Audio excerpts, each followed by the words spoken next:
Hey folks, Brian Loma going live from the Bat Cave. Gonna give it a minute for everybody to come in here. Thinking about maybe I should have actually had music going. You can also download our app for Android or Apple devices. So if you can hear the background, anybody that's live right now, that is Eric Brandt's jailing facility. And we're calling to do a welfare check on the gentleman that was listed earlier, John Dunham, I believe that was. So I'm not going to call on Eric. I'm calling on John today. And I know that some of you guys have seen videos. I'm still working on doing this right. So we want all chat on here. So we're doing that. We are awaiting the conversations with Rebekka, who I talked to you guys about before the weekend. 303 Cop Block is on, and I want to cover a little bit of that because he is obviously no longer kidnapped. Pikes Peak, good to see you. Pikes Peak is one of the people who mirrored, as well as Colorado Donkey Watch. Hey guys, the phone calls that all of a sudden appeared on Eric Brandt's YouTube video channel. So it's annoying, but the Adams County Sheriff is on in the background. So let's talk about it, folks. What a very big weekend. That's right. A lot of people going in. I was blown away by the fact that 303 went back and filed reports and complaints today. You guys get a chance to go watch that. I didn't get a chance to watch all of it yet, buddy, but I did put some time into it in preparation actually for tonight. I want you to see this shirt I'm wearing. Confidence. You're going to make it your punk bitch. You got this. Own it. Scoop Nemeth. Find Scoop Nemeth on Facebook. Brian Scoop Nemeth is a former employee of mine. He's autistic a little bit, and he sells these fucking awesome shirts. So this is just one of many shirts that he sells, and I want that guy to just, you know, maybe get his Facebook likes up a little bit, people sharing his Facebook page or something. So while we're on hold, I think Sergeant Goodsman is going to be our detective tonight. We talked all weekend about real issues like homelessness. And one of the flyers that was passed out over the weekend, women make up 32% of people experiencing homelessness in Denver. Vote yes on the Denver Right to Survive initiative on your May ballot. Criminalization of homelessness harms women. Many women become homeless due to separation from domestic abuse. Constant police harassment often brings on episodes of PSTD from past abuse. Shelters are not a viable option for countless women due to lack of spaces, conflicting work hours, forced separation from one's partner, trauma, and much more. When women are forced to move under criminalization laws, it's not in the housing, but rather around the city to other places, usually less safe and visible. And guys, that's one of the issues. Bogus internal affairs number. Is that a voicemail box? We're going to get to that. Oh, you did get it. Okay. And Otto, I think I actually put your situation on the chat of my thoughts today as well. So I'm glad you're here with us. For those of you guys who are just joining us again, we are on the phone with Adams County, waiting to check on a couple of things there. We want to recognize that we camped out. And unfortunately for us, Pikes Peak and myself, we had to hold it down without 303 because he was cop blocked because he was kidnapped this weekend. The story behind this is about a person who very clearly through his video profile that you can see, took the time to research and communicate with people in a very professional manner, making sure that like his apparel was not something that was going to get him in trouble, right? And unfortunately, we in Denver have a history of dealing with a guy named Guzman who's out of control. And I'm saying that as something scurrilous, which is you can look that video up and check that out. But Jerry was amazing. Brian, it was great for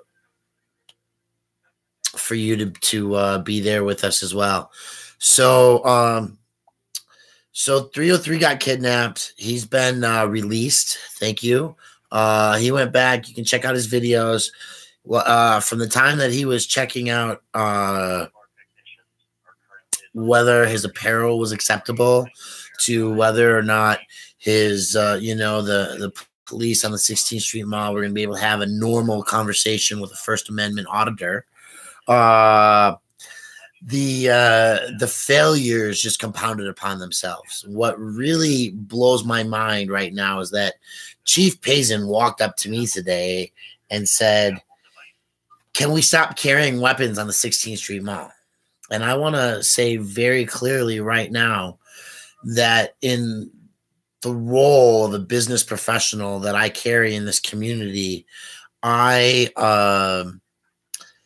absolutely am not going to instruct anybody to violate the Constitution of the United States of America. And I recognize that my father was a police officer at one time in his life. He left the force due to the corruption that he found within it. That's the story he gave me, right? That's what I lived by.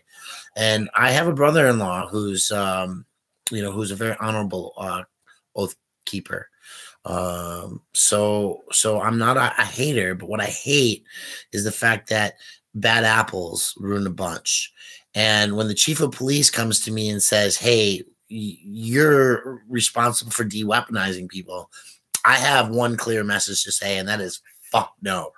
All right. We are not responsible for that. Interacting with variety community leaders and activists who do their thing means that each one of them should be treated in the same way that any visitor or consumer of capitalism in this city is held to the same thing. And we're going to get a copy of the Constitution back here. This is the Bat Cave. A couple things that are up here. I don't know how well you guys can see these, but the Right to Housing Summit is February 2nd, 2019 here in Denver, Colorado. And we want people who are in the area to come to that. True or false, juries have rights. And as a juror and as a citizen who votes or is registered to vote, whether you vote or not is a personal choice. But by being registered to vote, you are fulfilling the opportunity to serve on a jury. And everybody has a right to defend life. Yeah, okay. I'm not going to stay on that conversation right now. Registering to vote means that you get to serve on a jury. So there's things up there. But we're going to get the Constitution because I'm not asking anybody to give up their rights on the Constitution.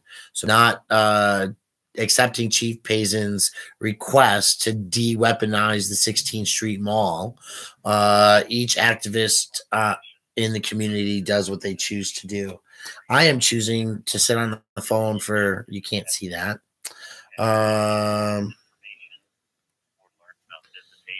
Can you see that? 30-some minutes now, 32 minutes. I'm sitting on hold with the Adams County Jail. And before I was on the phone with the Adams County Jail, I was on the phone with the Arapahoe County Jail. And what I did there was I was answering some text messages that were coming through me to me through one of the communication systems about an issue people were hoping that I would communicate into the community. And I actually need to remember to go back to that page and tell him that we're live now. But what we did was we found out about an individual whose role in the community throughout the years has been to actually upset some legal precedents in the state of Colorado and possibly throughout the United States. But they also, unfortunately, are currently kidnapped, hostage, and have a time over them that they're going to be in that situation. And it sounds like they may actually do, might be a personal choice issue why they're in that jail at this time. But that doesn't mean that their rights are. Yes, ma'am. I am calling. Is Sergeant Goodsman the officer on duty today? Goodsman. Is he the sergeant on duty today? Goodman? Yeah, Goodman. Okay, hang on, let me see. Thanks. Hey, quick, who's watching 303 or Pikes Peak? Remind me, John, what is the guy that we need to check on for the wellness check? Anybody? Hi, Michelle. 303. I don't know if Pikes Peak is there or not. All right. Thank you for your patience. I appreciate it. He is in briefing right now, so he's not available.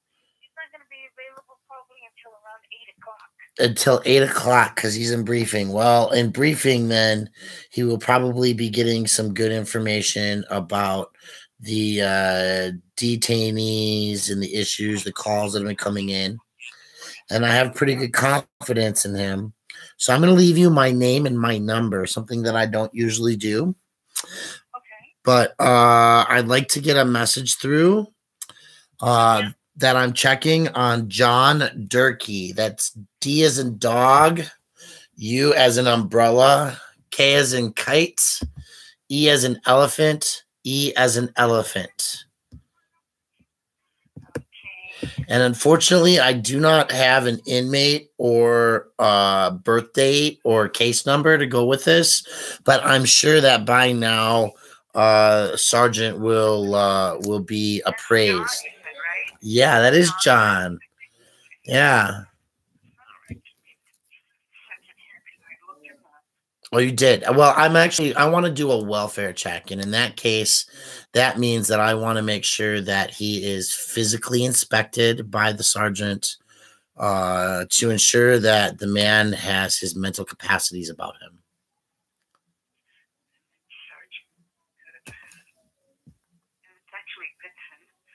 That's what I said. I thought I said, but it might be that. What was your name, sir? My name is Brian.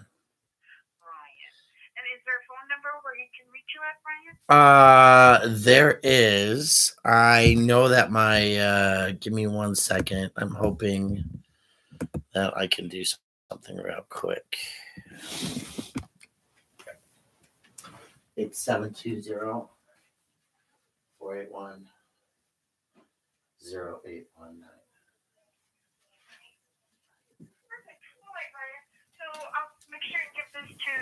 This one is out of briefing, and let him know that you want a welfare check done on John Durkee. And can I get your name, please? Oh, sure. It's M-I-R-T-A. I'm sorry, I'm having a little bit of a hard time hearing you. One more time. Mirta. Fantastic. Thank you very much, Mirta. You're welcome. Okay. Yep. Bye-bye. So there you have it, folks. I appreciate Pikes. I didn't get all that information, but I'm gonna do that copy and paste. So I'm still learning how to do these things, guys. So we are switching the screens back and forth, and I've learned that you cannot tell that I'm doing that per se. It still shows my web camera looking at me, so it allows me to change screens. But the last time we did a video like this, I actually used the camera to show the videos, and that allowed you to see what I saw, and we could have that that conversation back and forth. So if I'm not there every time, it's because I've lost the tab that I'm on.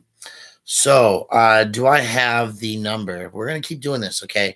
What started me off today, and let's be clear about this, is that inmate, because I got to stay on all these pieces, that inmate in Arapahoe, he actually was, it took me over half an hour. Remember, I have that on a call recording. I got a message from a family member. So we went to, yeah, keep the conversation going, Otto and Michelle. We went to the conversation and through the processes. So it took over half an hour, and the first person I got was not a sheriff's; it was a civilian, and she couldn't find the inmate. And I was like messaging with the uncle, the relative, very clear that the inmate was there in the facility, that they hadn't gotten their good time, they weren't off. And absolutely, when I said, well, I need your name and I need an incident number for this conversation so that when I call the sheriff's administration tomorrow morning, they know, where the conversation tracks through. And that changed her story. So the idea that I was, and she also asked me for my name. I'm going to be honest with you. I didn't give it to her. It wasn't until I actually talked to the Arapahoe sheriff in the jail, who was the commander on duty, that I gave my name to. Okay. Now I recognize that they're going to need my full name when I do an actual wellness check. And that actual wellness check, the reason they need my name is to make sure that I'm not scurrilous or in my behavior, right? That I'm going to defame somebody, possibly by trying to get them killed, find out that they're in jail and call one of my Crips or Bloods or whatever that I have no relationships with. So I'm just being facetious here, and have somebody assaulted. We're not that community, right? We're not those people. But when you do that welfare check and you want an eyes on the inmate, they're going to ask what relationship you have.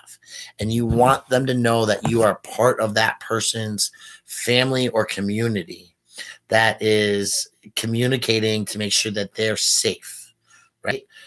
Whether it's their own mental health because they're in a jail cell, in a cage like an animal, whether it's because their personal behaviors, habits, faith, activities might call them out to be isolated or separated from the primaries of the rest of the community, right?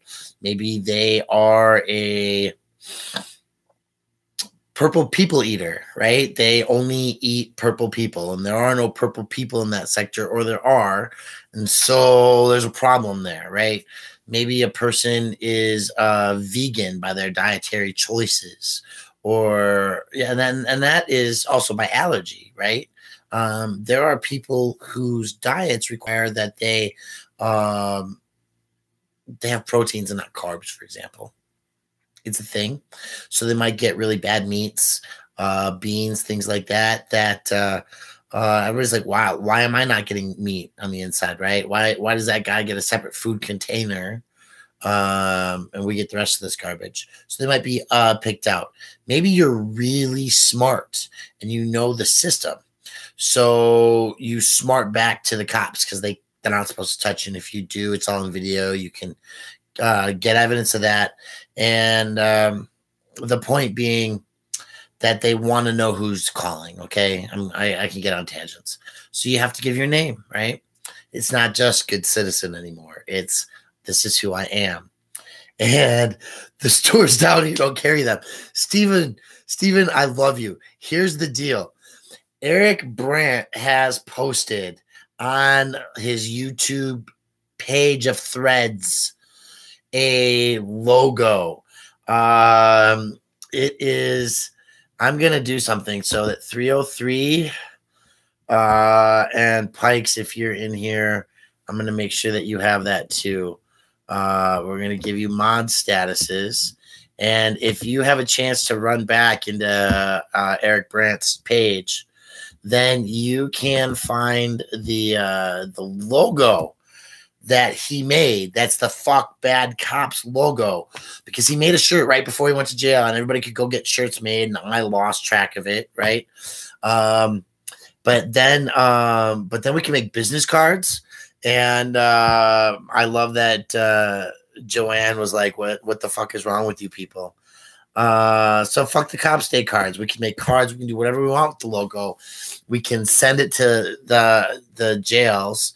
And you guys, you remember that Eric is due out in like 8 days, 9, 10 days, I guess. February 1st is out day, so there's 31 days. So it's a Friday, not this Friday, but next. So that's Eric's out date. We did the call to the Adams County Jail, and I have been making 2 or 3 welfare checks a day. So instead of calling in Eric, or I want to continue to call 720-913-3600, which is the Denver County Jail inmate information line. Things keep changing. Thank you very much, Michelle. It takes time, energy, and the point is 2 or 3-fold. I think that the videos that I do really well, that you guys find beneficial, share them, please. Share them far and wide so that we get it out there. I didn't get those calls, right? I missed a chance to watch Eric and Otto yesterday. The number for the Denver County Jail inmate line is 720-913-3600. Don't flood the lines. And I'm not like, don't flood the lines. I mean, don't flood the lines. Here's the deal. It doesn't flippin' work. And I like these mail rules. So I'm going to copy this right now. Cancel. I do not want to make changes. I just want to copy and paste. All right. So I can't copy and paste.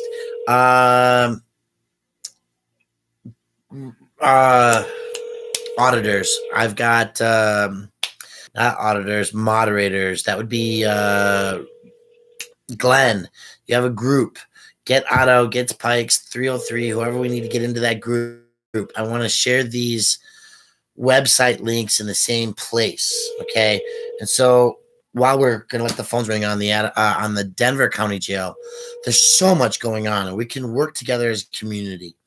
So one of the moderators has created a Denver area space where we can share the websites to know the rules for mailing instructions.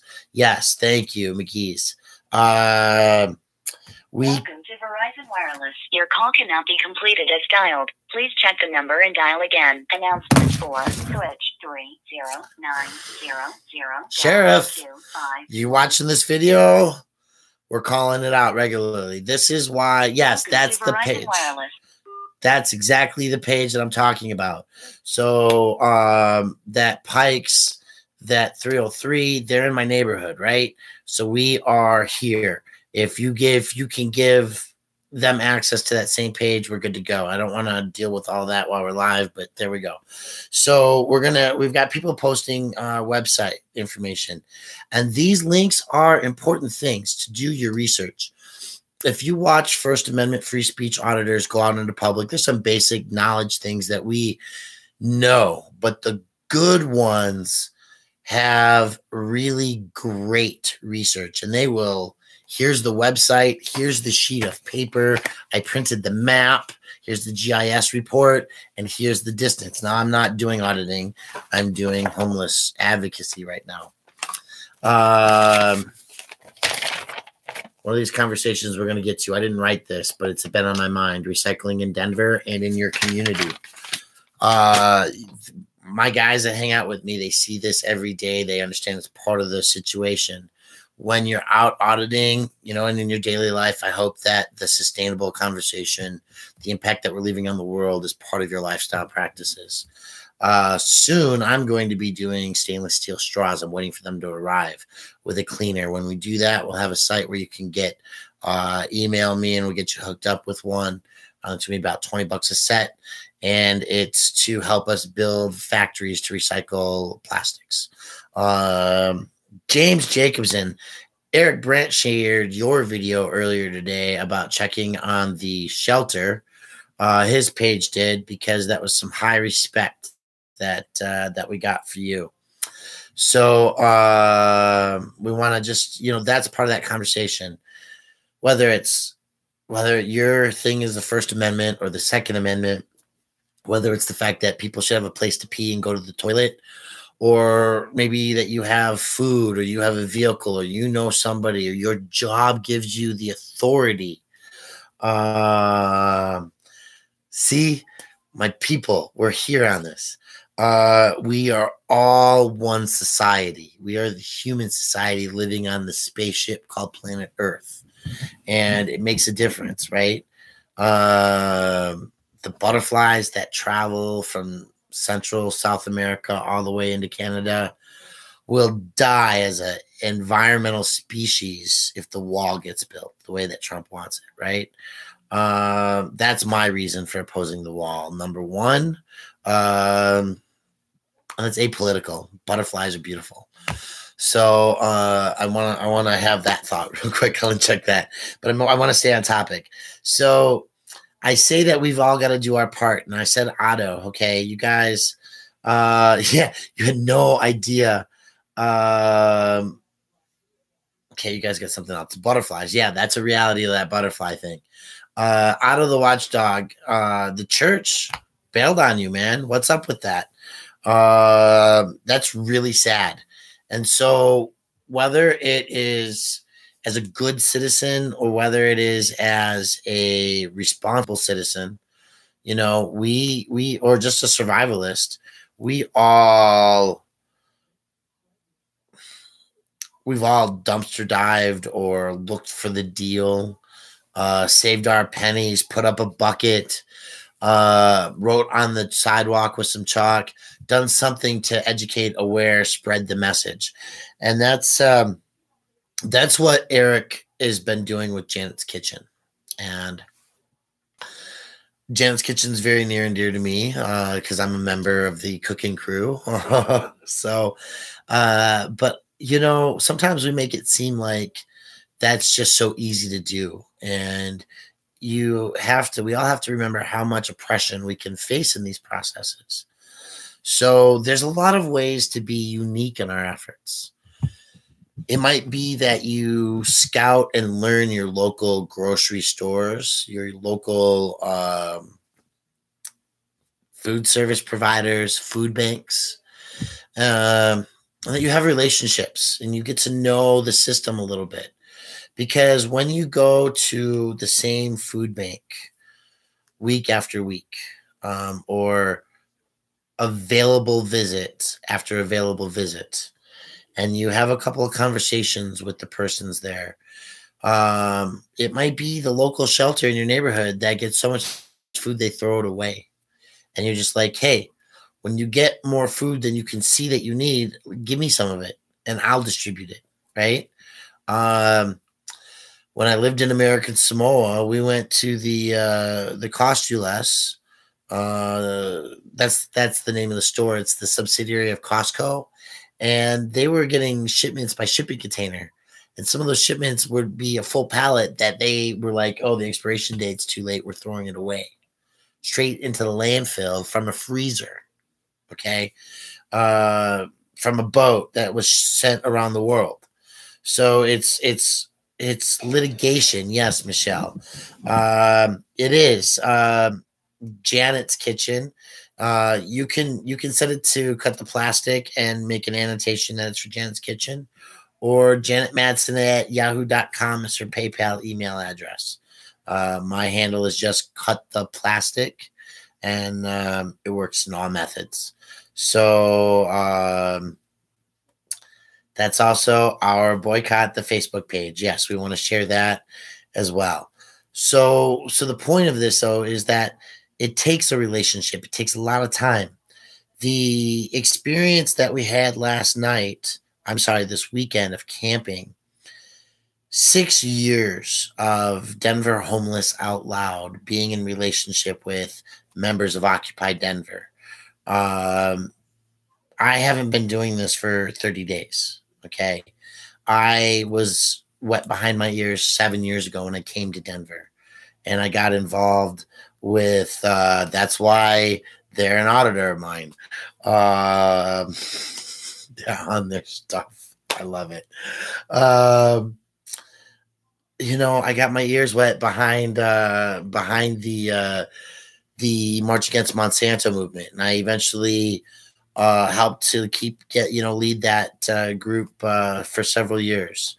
And the Denver community and surrounding areas love thy neighbor group. If you're a Denver metro area resident, or if you want to be involved, shoot me a message. But this live stream, Queen, has been about several things. You can go back. There's a description of the event, because I typed that up beforehand. But basically, we've talked about Eric Brandt already. We've talked about weaponizing Denver. We've talked about 303 being free, and I want to talk about that politeness there, but I haven't gotten to that. We're talking about the at this moment, the idea that homeless support services, the infrastructure, it takes time to develop, and that's where I'm trying to get at. I keep getting reminded that we have an infrastructure that is established, and it's taken years to get to this level where we have a community, and we have knowledge of the resources. So what I want you guys to do is think about the way that it takes to take some time to give to these resources, and what your roles are in your own communities or as part of this extended online community, right? Some of us do live streams, and we repeat the videos off of other channels to get the message and the word and the awareness out there. Some of us are boots on the ground. I'm not going to be doing these videos daily on this topic, okay? Absolutely, Queen's Bee. So the Queen Bee. The thing though is that you're gonna find things, and I have examples around me so that I can keep my conversation mode going. This is an energy bar, Epic Performance Bar, made in the area. It's the type of food that sometimes we survive on, and it's best if used by date was 7 November 2018. I have it in my home, and I'm going to eat this bar, but not now because I already had dinner. The idea, I carry some of that. That's one of the things that we do is we carry these things. But when we go to the grocery stores and we go to the discount sections, you start learning about the food system and how it rotates through. So you can see that, like, in most grocery stores, there's a clearance section, there's a meat section, there's discount vegetables and breads, and yeah. So Coalition for the Homeless. We'll get to that. So that is a great place to be. And there's a Rocky Mountains, and I don't want you to post the Rocky Mountains information. I want to support on Metro Caring as well, because these community groups are stemming as 501c3s with building space, and they take volunteers. And volunteers help delegate and serve out the roles, okay? So we don't have a 501c. Occupy Denver, Boycott the Urban Camping Ban has been autonomous. People choose to show up. Some people go to churches. Some people go to the Coalition of the Homeless. Some people go to Metro Caring. Some people go to Dave Chaston Ministries. And that's one, if you can find Dave Chaston Ministries on Colfax and Estes, I think it is. Great place. And they have a garage that they're attached to as well. So they do God's Grace Auto, and they fix cars and they raise money to support people with jobs, and so this is penny a day to stay in a shelter that it won't be a homeless shelter. Yeah, this is where the general chat's going. So supporting the existing infrastructure, seeing the utilization ways, right? So Otto went to a church, and this is why I was trying to talk about Otto, because he went to his local church, and then like they got scared off because the thugs with guns and the authority aren't listening to the people with needs. So the people with needs do things to bind together. You can go to your local grocery store, and I've done this. I've seen a rack of granola bars, and I look for the coupons on the boxes because they'll leave the coupons on the boxes. It's ridiculous. So I've picked up I've got $20 on me, and it's half price boxes of granola bars. So they're like $2 a box, half price, because they're normally $3.99 or whatever, right?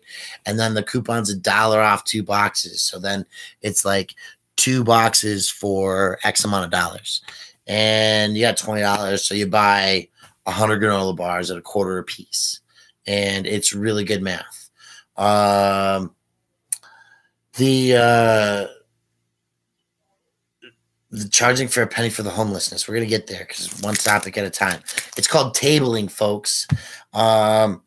So we want you to think about this in these methods, that if you're in a local community and you add your support and your voice, then you have a say-so. And I say this because the Colorado Rockies, the Greater Rockies Association, has a food bank. And one of their donation gatherers who goes to grocery stores, because corporations support corporations, so they get tax write-offs.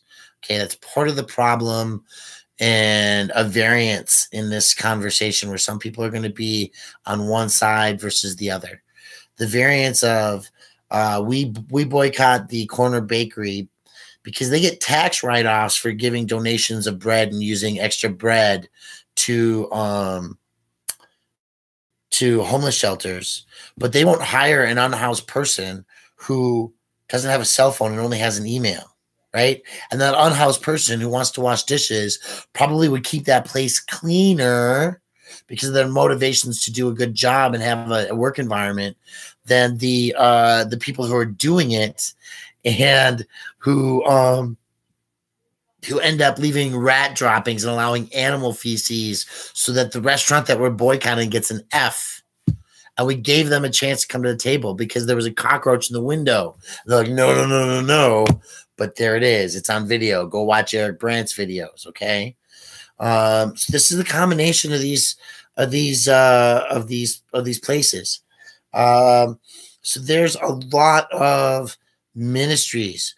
But listen, even at the ministries level, you're not going to like what you see, and it's going to beat you down. I woke up on the street at 5 o'clock. I went to the toilet. Okay. I turned on my camera afterwards. And there's 3 blocks of garbage on the streets. There's bus drivers angrily videotaping me that I'm not supposed to be videotaping in public. And I didn't even walk on the sidewalks and get in people's faces. I walked down the bike lane in the middle of the road. True story, Brian. And that video is there. It's a look at downtown Denver. And what did I do? I went from the shelter to, I found a line, 100+ people long. They were looking to shelter in place inside a building where they weren't getting breakfast, coffee and heat. That's it. And you had to have an ID to get coffee and heat. And if you slept on the sidewalk, you couldn't go inside. You could sit beforehand. But once they were open, if you went to sleep on the sidewalk, you couldn't come in.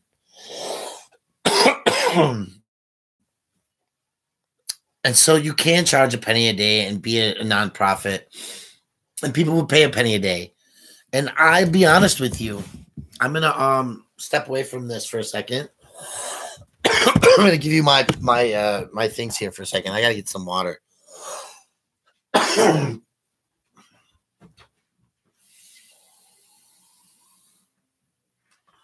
If these shelters provided long-term housing at $1 a day, they'd be full.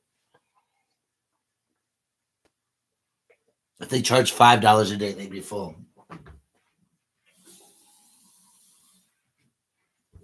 As a homeless shelter, if they charge $10 a day, $300 a month, they'd all be full.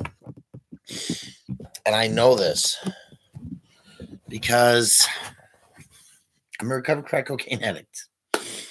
And if you have a place to stay, you can do drugs indoors. And if you have a place to stay, you can sleep and have a job. And if you have a place to stay, you can raise your family. And all of these are a factor. Weed tax should help pay for the homeless. Listen, I don't want to make, I'm not sure who's getting paranoid for which Brian, but I want to talk about the reality of this. There are huge amounts of abandoned property and foreclosures, and Occupy community members throughout the United States and the world have been involved in things like foreclosure, homeowner assistance, rental assistance programs. And there's a lot of this going on in Denver, Colorado. So I'm not going to de-weaponize downtown Denver and the 16th Street Mall, because I'm sure that a large number of people who live on the streets carry weapons for their own safety to avoid theft. Okay. So that's just the reality of our society today. And I'm not going to tax the rich. As a matter of fact, I'm going to tell the rich that if you want to keep your profits, you should give them away. That's another discussion. I'm not ready to get on into this. Phoenix First Assembly. Let's get on to that conversation, okay? So I'm gonna send this text message. Hey, by the way, because I'm looking at my phone a lot, some of you folks are sending me friend requests. I screen my friend requests because I get some haters out there. So you got to send me some messages. Also, like fake posters and I'm a heavy Facebook reporter. I police the shit of that away because I hate fake profiles and theft and all that jazz. So it's easy to get beat down by the system. But one of the women that I'm very honored to be a part of her life, and I want to talk about this. I'm going to call Rebekka Santiago. Are you on here, honey? I don't know if she is. So I'm going to call her because I told her I was going to go live and that I was going to talk about this. And I've got some of the updates, and I want to guide the conversation. I don't want to give away too much because there's active legal cases. I want to go down and hang out with her. She's got some land. Yeah, I mean, you guys, there's a lot of things that you can do. You can go support the NFL. They're a not-for-profit too, right? I had to look up and Google because I learned that today the NFL set the games for the Super Bowl, which tells me that it's almost Mardi Gras, because Mardi Gras and the Super Bowl tend to fall on the same time. Rebekka messaged you. Okay, well, I just called her and she didn't answer her phone. So I'm hoping that she's going to see that and call me back. So here's the deal. Rebekka, she may be coming online. I asked her to check that out. I don't have Bao's number. Rebekka turned herself in. So here's some crazy things that happened. She's got this case of the public case is stalking, and she went to jail for attempted assault with a vehicle or something. The allegation was unfounded, allegedly. I don't know the full thing, but it's a sheriff's police officer's girlfriend, and this girl are having some butting of heads. So she showed me a video where she was parked in a parking lot and a car was like in the road. So if the car's in the parking lot and the car's in the road, then the person in the parking lot was probably getting in their car. And then you had no idea. We're going to hit that one in a minute. It's a non-for-profit organization. So Rebekka gets out of her car and she starts videotaping this person in a car. She goes to court for this thing that she's got going on, an active case, an appearance, okay? And they're calling her, the police department are, and she didn't videotape this. And I'm really sad by this because I think that would be a multi-million-dollar view. And I'm telling you this. I'm learning this. We the people have to record for our own protection and safety. It's that simple. I've come to understand this. She went to the police department. She went to court, and she told the sheriff she was going to be there. She had attempted to follow through on this. So she followed up and she did due diligence, which is part of the message of this whole live stream is do your due diligence. 303 Cop Block did his due diligence. He talked to a police officer about the tool that he had in a sheath on his hip. Okay. And we're doing our due diligence to get the video of that. And by the way, for those of you just turning in, the sheriff of the city of Denver walked up to me on Monday, yesterday, and asked me to de-weaponize the 16th Street Mall. And I'm saying that very publicly on this live stream because I'm not in charge of everybody. I'm a civilian and I'm a member of the community, and I'm not responsible for any person violating the Constitution of the United States of America. My job as a citizen is to help enforce it. So I am not responsible for 303, and nobody failed 303 except for Sergeant Guzman and the legacy of violent action and hot-headed disruption of civilian activities on the 16th Street Mall. So when you walk up 10, 15 feet, and I want you guys to go watch 303 Cop Block's video because he absolutely helped to protect himself by talking and saying hello and being polite to those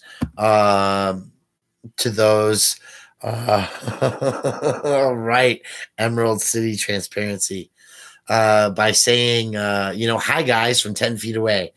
So he did his due diligence. Rebekka did her due diligence. It's okay, Dad. Do dad things. That's more important. Boolean search. Okay, so we're talking about Rebekka. And Rebekka Santiago is down there in La Junta. And she went to court and she tried to talk to the police because they were wanting her on suspicion of something. And on Friday, she filed a restraining order, or last week, she filed a restraining order while she was with people. She's out, okay? And I tried to call her, and we're going to try to call her again. But I'm talking about this because it's important stuff. She's out of jail down there in La Junta. And she filed a restraining order against the woman that she's got an active court case. It should be part of the court order anyway. And there are some mistakes made, in my opinion, that the story, right? We always can look backwardsness on these things. So she didn't get the public defender to ask for a restraining order in court. And that would have been the best way, in my non-legal opinion, to do that. Is that your call has been forwarded to an automated voice. She's not answering. My thought is that if you know there's a human being that you're having a problem with in a domestic situation or where there's criminal charges against you and you're worried about that person harassing or interfering you, court date, you say that to the judge so the judge can on the spot order a restraining order that you can walk out the door and carry. Use the courts as the third system, blind balance, right, to protect all people, especially defendants. Okay, so if in your community you have a police officer who's harassing you, go to the court, ask for help, right?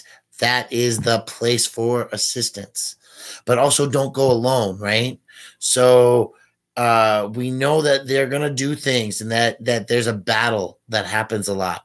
But what happens, unfortunately, is that we can't stop at the YouTube channel watching First Amendment actions, folks. We have to follow this stuff through. When 303 goes to court, there are going to be people in the courtroom who will stand when he is called to attention to the courtroom, so that the judge sees a body of evidence, right? A body of people who are there. The evidence that he has started to hopefully collect. I haven't had a chance to watch all of his videos, but filing a internal affairs investigation, getting report numbers, making sure that there is a pattern of conversation going on there, includes knowing that there is a web page called Defend Denver, which has the denvergov.org website link to the Microsoft Word document.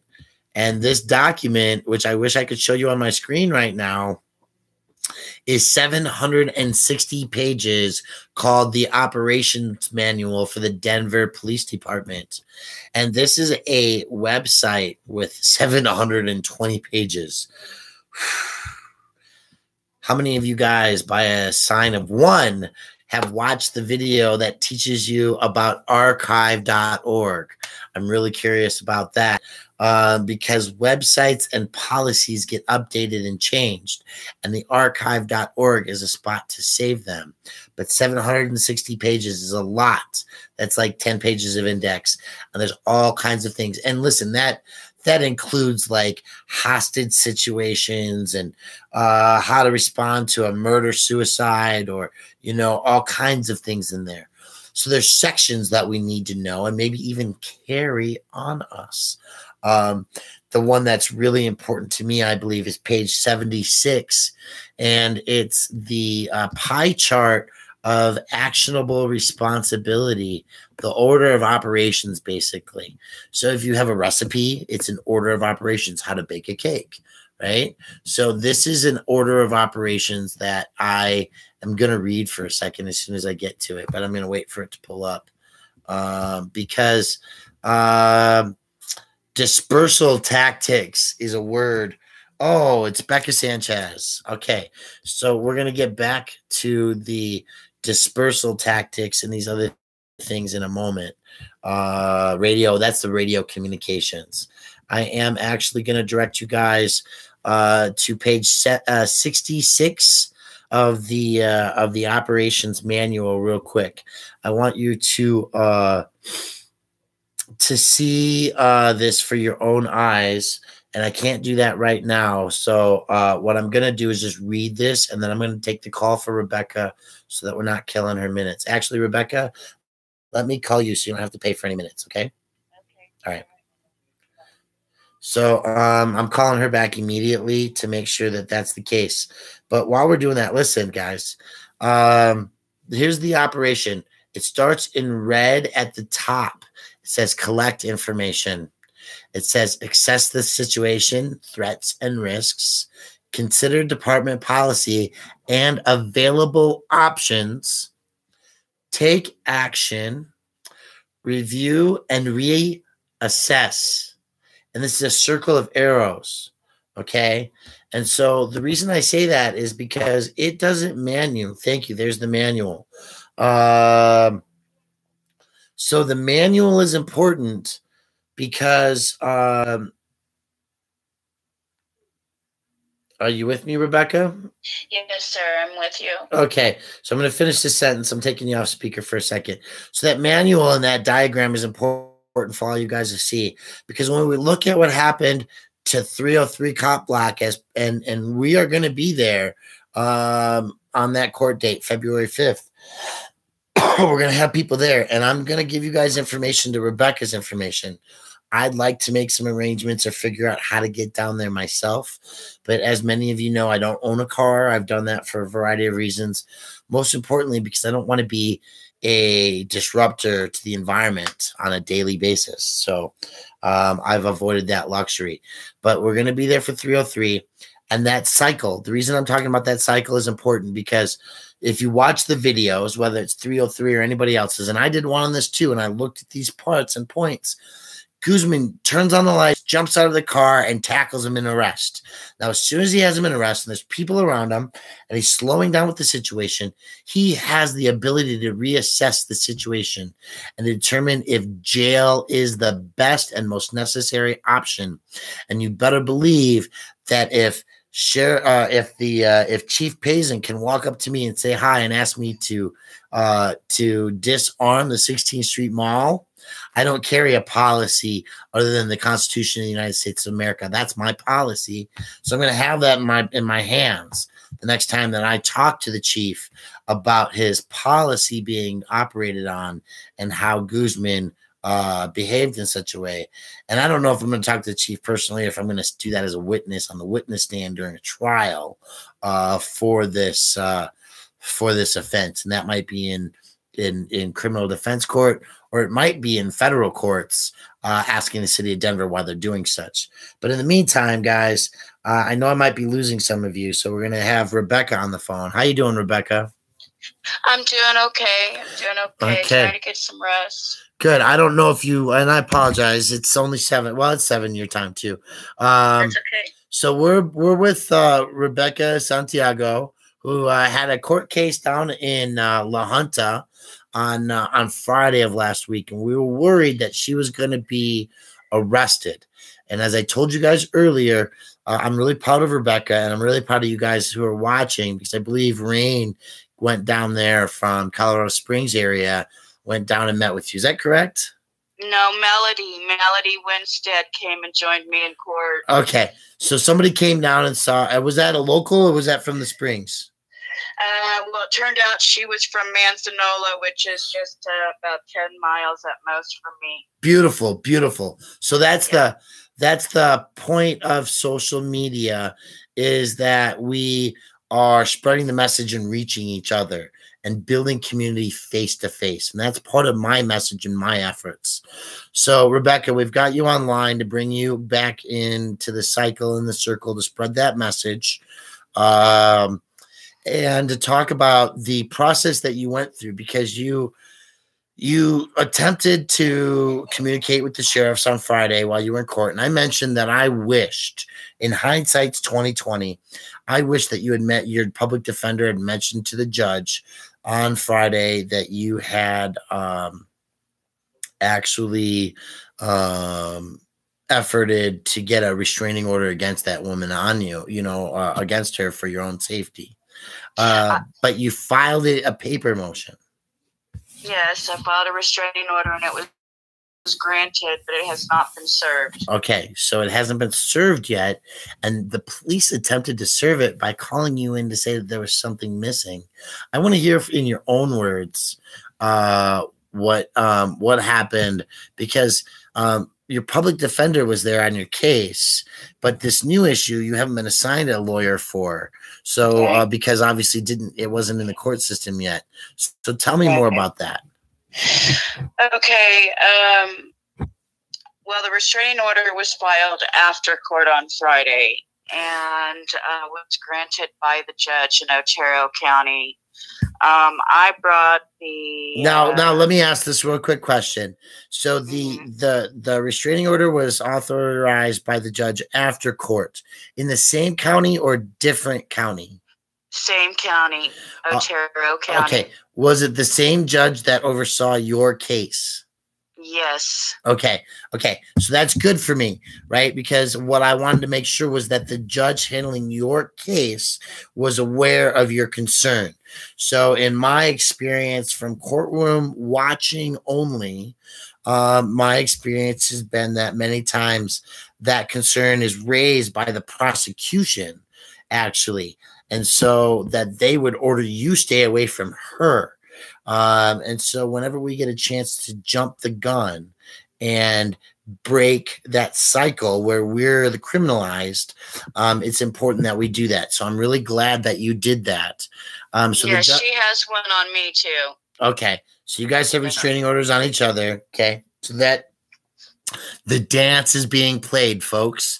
So now we have a video that you took when you were at the hospital.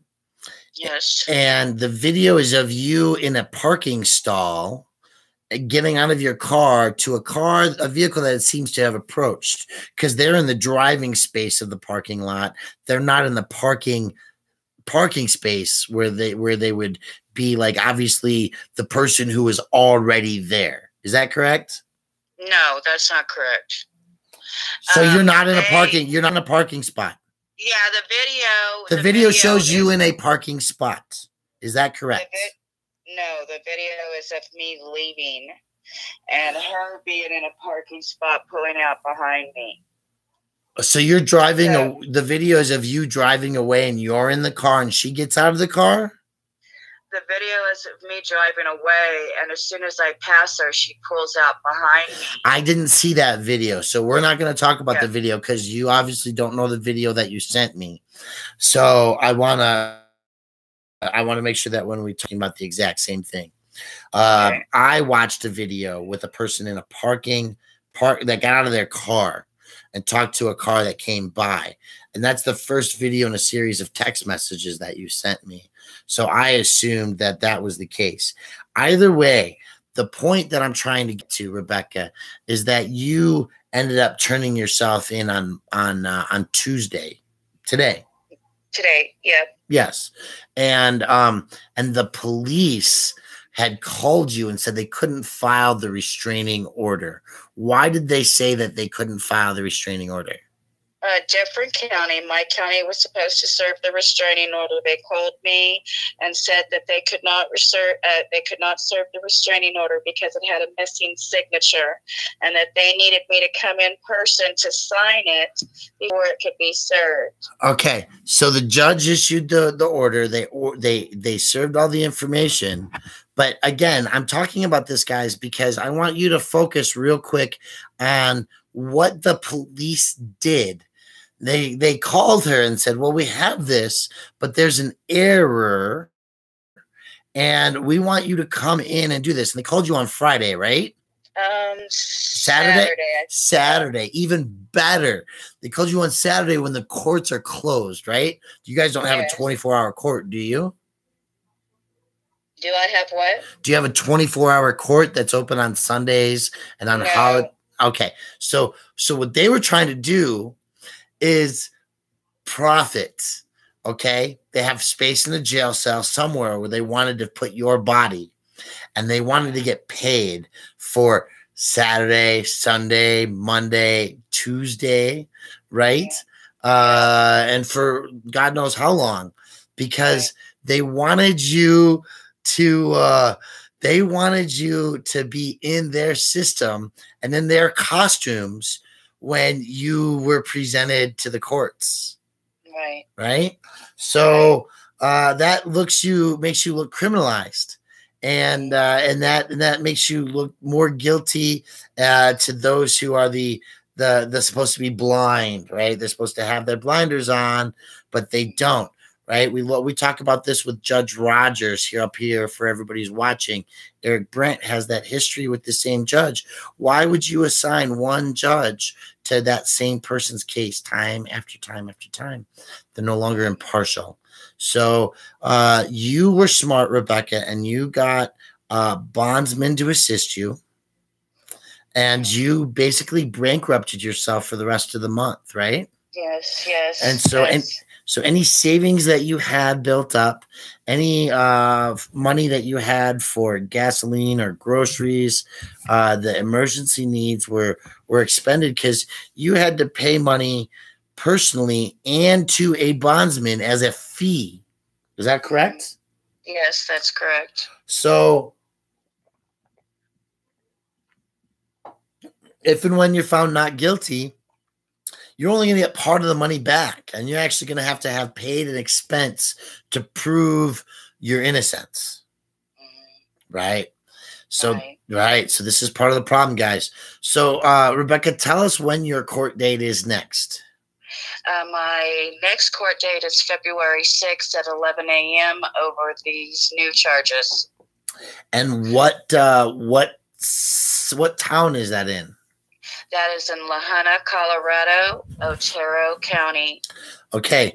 So, guys, what we're looking for is one of two options, essentially. I want to get more boots on the ground, right? I want to make sure that that we have 3, 6, 12, 15 people watching in the courtroom, right?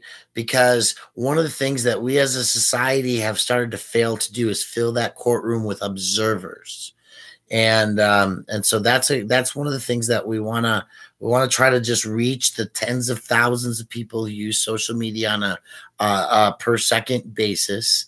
And we want to find some of the 100,000 people or whatever that live within a 30-minute or a 1-hour radius of Rebekka. And we want to squeeze that together. We want to connect the people together. So I know there's a lot of conversation going on, and that we're just working on all these things one at a time. Rebekka, I forgot to ask you this earlier, but if somebody wanted to make a donation to you, do you have a PayPal account by chance? I don't have a well, I do, but I don't. It's locked, and I can't get into it. Okay. So while you work on one of the other options that are out there, that we might be able to have a way to, somebody might have $5 or $10 they want to send you or something, just to give you a little extra gas or grocery money. We do know that you have some surgeries that you've had, you're healing, and that you essentially bought your land, and you bought foreclosed land, which is a really good way to own land in small communities that aren't overpopulated, with rent control out of the way, no wet rent control and skyrocketing pricing. These are ways that we can, that we can survive. So, Rebekka, you had a really good plan for yourself. You bought and own your land now. And Jen T, thank you very much. Hugs as well. The reality is that that you're on the fixed income and other issues, and I want to make sure that people are aware. We had this conversation the other day. If you get food stamps and you got a double portion, that was meant to get you all the way through March 1st. So you have to budget accordingly. Yeah, I do get food stamps. I get $60 a month. So did you get 120 this last account? I haven't checked, so I don't know. But when I bought groceries at the first of the month, I bought a little bit more than expected, and it went through, which wasn't much, but it went through. But I didn't know they were doing a double portion this month until a couple of days ago, to be honest with you. And everything's just, I haven't been able to check on that because I've been dealing with the law. Yeah, no, I understand. So I'm glad that that you're aware and that you're clear. But for this time, folks, you got a couple of weeks, 14 days or so, it sounds like, Rebekka, where you're in the clear. So, just and here's some stupid things. How do we keep ourselves away from society? It's not healthy, right? We have to have community. We have to have people that we talk to and visit. We should be able to go to our place of worship. If we do such things, whether that's a church building or a park or a waterway or the parking lot of a abortion clinic or sit in the lobby of a public building to watch or think or whatever. We should be able to do things without having to worry about being accosted, without being targeted. So, Rebekka, I want you to be safe. And I really, like I said, I really appreciate that you're on top of this proactiveness and that we're able to spread the message and get some word. Thank you for that. Yeah, my goal, you know, to be morally supportive is to try to be able to get down there on the afternoon of the 5th. You know, after court cases, if I'm free to be able to do so. But I also I'm working on some employment issues for myself and making sure I have some streams of income coming in. So so we're balancing all these things. But again, you know, yeah, you know, one of the reasons why you guys who are on, the 31 of you watching right now, sharing the word about Rebekka, and this timestamp of you know 55 minutes through an hour 10 or whatever, is that they that there might be somebody in her neighborhood who is able to get that assistance, and I've kind of jammed a whole bunch of stuff into this hour, Rebekka. I don't know if you had a chance to chat with us earlier, but you can definitely watch it later. So there's a lot of people in the system. You know, we know that certain people are getting out. Some people are out. Some people we had to get out over the weekend, and then you know, we all have a little bit of effort to do.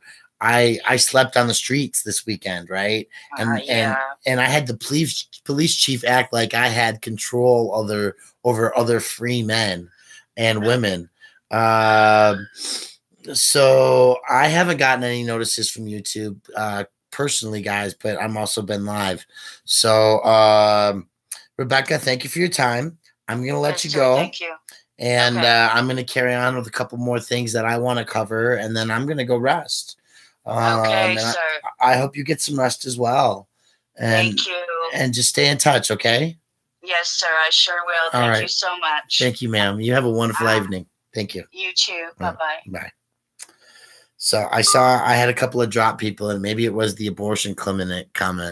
But we all have options. Now, mentioning options,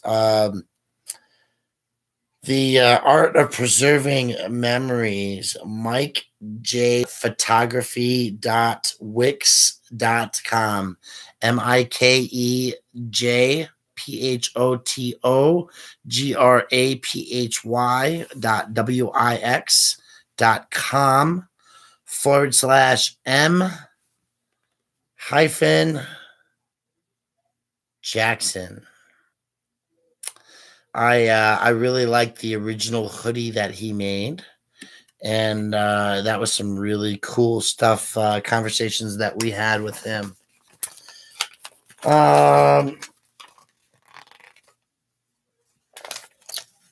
What is restorative justice? That's a whole nother conversation that we want to have. I think that it's not criminalizing people, that because you slept doesn't mean you have to go to work. That if you're caught sleeping and the cop wants to give you a ticket, maybe the ticket he gives you is for a room to get a warm place to sleep that night. That is my flippin' genius idea. And the 26 of you who are live just heard it live. Why can't the police, instead of issuing a citation for sleeping on the sidewalk, issue a voucher for a hotel room? Peoria, Illinois used to do that. I know this for a fact, that in Peoria, Illinois, the homeless would get vouchers from the police if the shelters were closed. They would also get rides to the shelters. So there's a lot of options in there. We are doing a couple of things. Saturday this weekend is the rent. Give me a second. Let me grab the flyer.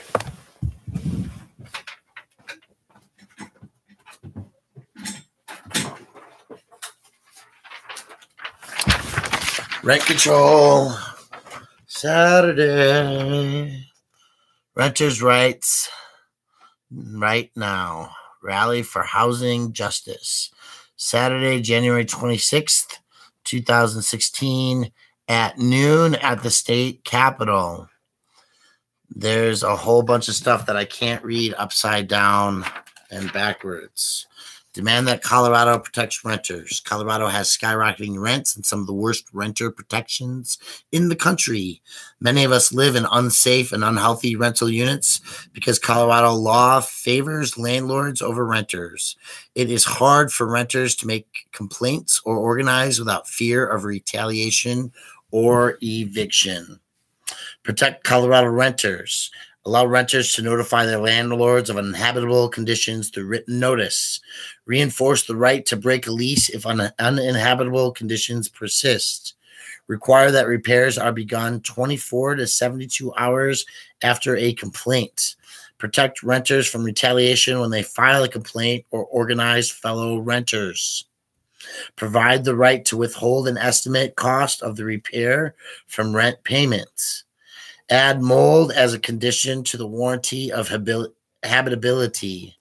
Make the landlord pay for comparable accommodations if a unit isn't fixed within a reasonable amount of time. Support the bill to strengthen Colorado's warranty of habitability. That is the Renters' Rights Now action. The yellow vests will also be there with the yellow vest action. And I'm also going to do one last push, and that is for ecocycle.org, ECOCYCLE.org/Take Action Denver, who are sponsors of the recycling in Denver, how to make the Mile High Income City a sustainable leader. Mile High Income. Do I have a P.O. box? No, I have a mailing address. Email is Cut the Plastic. Physical mail, I won't give that on this line. But I've been over an hour. I'm going to go rest. We'll see you guys later. Have a good night. Don't forget to